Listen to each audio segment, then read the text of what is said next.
Flacco possibly beating my fifth favorite team, the Miami Dolphins. How can you track? Even though I don't want to do that, shout out to my boy Zoe and all my boys down there in Miami. But I just think Pittsburgh, they're just primed and ready to go. And they're a team that no one wants to play in the playoffs because you know what? They play ugly football. Yes. It's not high flying. It's not throwing the ball. Nope. They're going to run the ball, play stout defense, and they're going to force you to have to get scrapes and bruises and just beat up, just like the Baltimore Ravens. And so, to me, those two teams are going to be tough outs in this run. So I got the Pittsburgh Steelers find a way to get in there and get in that 7th seed. I will follow up and would agree with you exactly. The Pittsburgh Steelers do play ugly football, but they're 8-8. So let's not really kind of put them out there like they're this team. Once they get in the playoffs, they could be extremely hot. They lack some offense, but their offense isn't lacking as much as the Miami Dolphins with a third-string quarterback or with the New England Patriots. Kenny Pickett is a young guy, but he also has unbelievable young talent around him. You got George Pickens, you have Deontay Johnson, you have those guys catching the ball. It's just really, in the pass game, is getting them the ball more frequently and get them in open space. At times, their offense is not, it lacks creativity. No, it does. I just think this. The one thing that they have that a lot of Mike Tomlin has consistently been a winner, and he finds a way to get his guys in the playoffs. Now, last year they lost to the Chiefs. This year, let's see who they end up playing. They're trying to keep this 18-year streak of non-losing seasons alive, which is just wild.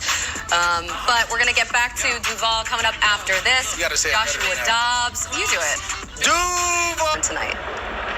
Well, hopefully this would add to that smile on Hamlin's face. This is something unlike anything I've ever seen covering games in the NFL. Usually the teams are out here for their pregame warm-ups, and then they'll huddle up individually before they head to the locker rooms and then come back out. Instead, the Jags and Titans just a couple of moments ago all met in the middle of the field. Both teams, the entire teams, took a knee, and they all bowed their heads with their arms linked. Now, this is an atmosphere, and you can probably hear it now, that is rocking behind me. And in that moment on the Jumbotron, they showed the 30-yard line marker with the 3 highlighted, and this crowd that was going crazy fell into a hushed silence before the teams then got up, hugged each other, and went into the locker room. There is a game to be played. It will kick off in just a mere minute, but it tells you that DeMar is on the minds of everyone in the NFL community and in the sports world, and so everyone here in this stadium shared that moment as we are all thinking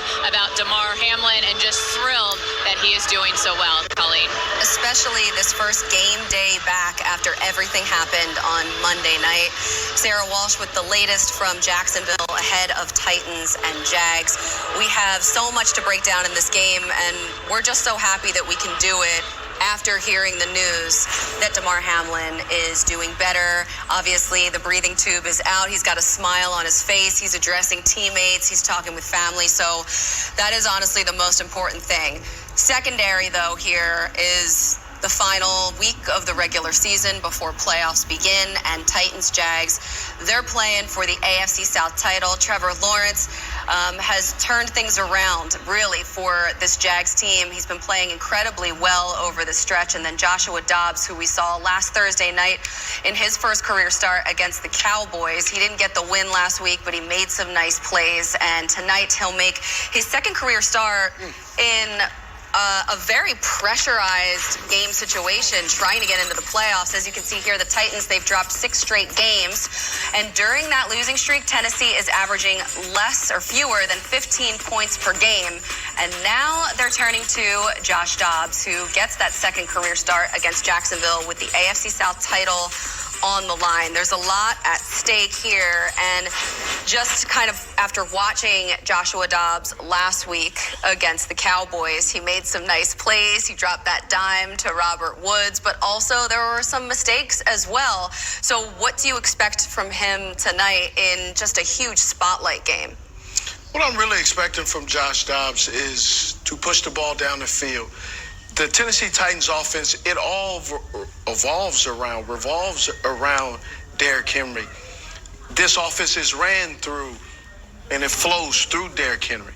However, that is not a winning formula, scoring 14.8, so let's just round it up, 15 points. You're not winning any football games, heading into a 6-game losing streak, heading into a 7-game losing streak by scoring 15 points a game. That's not National Football winning formula. Josh Dobbs hopefully gives them opportunity to push the ball down the field, but it also shows you that possibly heading into this offseason, the Tennessee Titans, whether they figure out their general manager issue or not, with no longer having one, they have to figure out what kind of offense are they going to be. Right. Are there going to be an offense who now will be chasing Jacksonville? We don't know how the Colts are going to look with their stuff. You know, Houston is trying to make some moves. All of a sudden, Vrabel, who's looked like the coach of the year, who looks like a guy who has a clear-cut understanding of what he's doing, now has to upgrade very quickly with not a lot of tools in his tool shed, because you can't go into next year with the offensive line, who's a run-blocking offensive line. They don't pass block very well. And you don't have any receivers that make defensive coordinators stay up at night. You got defense coordinator going, we playing Tennessee Titans, stop Derrick Henry, and we're fine. Yeah. Now, I'll say this. I think tonight is going to be better for Joshua Dobbs, right? Just the fact that you have Derrick Henry in the backfield, where he didn't have that when he played the Cowboys. The fact that you're going to have your defensive guys there, so you may get a short field here or there. But the biggest thing you said, Steve, is this. These receivers are going to have to get open, and when he decides not to hand the ball to Derrick Henry, and he gets back on that play-action pass on that 7th, 8th, 9th step, he has to have a guy that's open.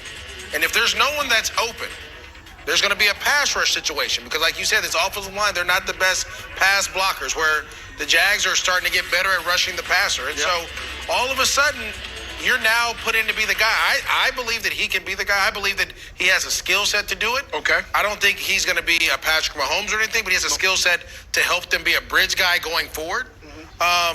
But again, like you said, after this game, they have a lot of questions they have to answer. You have a lot of cap issues. You got to figure out if Tannehill's going to be there. There's a lot of things that are going to go on. So to me, it's all about right now, which puts more pressure on Josh Dobbs than anything, because they got to win right now, because you don't know when you're going to get back here if you're the Tennessee Titans. And you have to win with Tier 3 wide receivers. Tier 3 wide receivers. Tracy McMath? Uh-huh. That's one of their receivers. I was about to say something, but I ain't gonna well, I'm saying Tier 3 wide receivers. No disrespect. There you go. Nice I was gonna say who? But that was Tier 3 wide receivers for me they're just guys on your team. They're not scaring. You're not going, oh man, 3rd and 5, who they going to? They're going, they're going to Austin Hooper. Whoever. That's who they're going to, Austin Hooper. And so you have to have a Tier 2, a guy where he goes on your team, where you have to know where he is at all times. Hey, how about you have a Tier 1 guy? Oh, no, he's in Philly now. Exactly. You had a guy that this thing worked, Steve, when you had Derrick Henry and A.J. Brown. Yeah. Because guess what? If you load the box, we're just going to throw the ball to A.J. Brown outside. When you played cover 2, we'll just turn around and hand the ball to Derrick Henry. Guess who's struggling right now or not having the same year like he normally has? Derrick Henry, because he doesn't have that guy that they're going to be like, we're worried about. Like you said, they don't have a guy that a coverage dictator. Yeah. A guy that you're going to have to double team to take a guy out of the box. So or now, just cover. Right. Here's right. Just purely cover. And so now Derrick Henry's running against 8, 9-man boxes, 10-man boxes sometimes. And it's hard to do anything with that. Yeah, I think we have some numbers on Derrick Henry. Traditionally, this is the time of year that he really goes off. Yeah. Weeks 14 through 18. Want me to tell you why? Why? Because it's cold outside. Cold out, and run the ball. And he's huge. Uh-huh. He's 253 pounds, 6'3", 6'4". Nobody want to tackle that. So they're going to need him to bring that, big Derrick Henry energy tonight. I mean, I will say Joshua Dobbs last week, he had the Titans passing game looking as good as it had, I guess, since they had a healthy Ryan Tannehill in place. I know that we're supposed to be non-biased here, Colleen, but I'm going to tell you what. Derrick Henry runs for 150 yards. You know, he's from Jacksonville. He's from Yulee, Florida. This is a little north of Jacksonville. And every time he plays in Jacksonville, It's 200, 180. Oh, he I'm crushes the Jags. I'm terrified right now. I don't like that. So we don't need to be showing no more of these uplifting boards and stuff. No positivity right now. Let's let them remember they got a 6-game losing streak that they going through. Let that sit out there a little bit. Too much positivity for the Titans for me right now. All right, well, let's switch it around. You want to talk about the Jags? You want to talk about Trevor Lawrence? Savior? Oh, my goodness, the decision-making, how improved it is after, throing a league-high 17 picks last year, and now Who's the coach? He was kind of... Well, I mean, that was a different story when it was Urban Meyer. I'm not going to let it die. I know you Urban Meyer screwed that up big time. Well, guess what? Doug Peterson, not only is he just a coach, he was a therapist, he was a mentor, and he was the best hire that I've seen in a long time to be able to take a team that was going through that type of issues internally, right? With you had players and coaches not wanting to be there, personnel people, coach and then all of a sudden you bring this guy in, and this dude looks like he's supposed to look. Your device, you get Evan Ingram, who the Giants didn't want. Get out. He wasn't good enough. Now he's your franchise leader this season and for tight ends. You have Marvin Jones, who's in Detroit, right? They let him go. He's here. Zay Jones, who was in Vegas. Yeah. You don't think they need him? Right? Right? You had all these guys. You Christian have ETN, who was coming off a foot injury. Christian Kirk, all these guys. And it all starts because Trevor Lawrence is the straw that stirs the drink. He makes a decision. He gets the ball out quick. When he's playing fast, this offense is tough. Against the Cowboys, scored 40. They went up to New York and beat the Jets on a short week. They scored 34 the week before. They've been scoring, 34 against the Titans. They've been putting up points and constantly just getting better and better. And you know what the best thing about it, Steve, is? What? They don't even have to rely on him if they don't want to. They can run the football. They can run the football. Guess what else, Steve? What? The defense gets turnovers. Yes, they get do. short fields sometimes. That's how they beat the Cowboys. Guess what else, Steve? What? Special teams. They make it. It's a complete team all of a sudden. Everybody's doing everything. Agnew is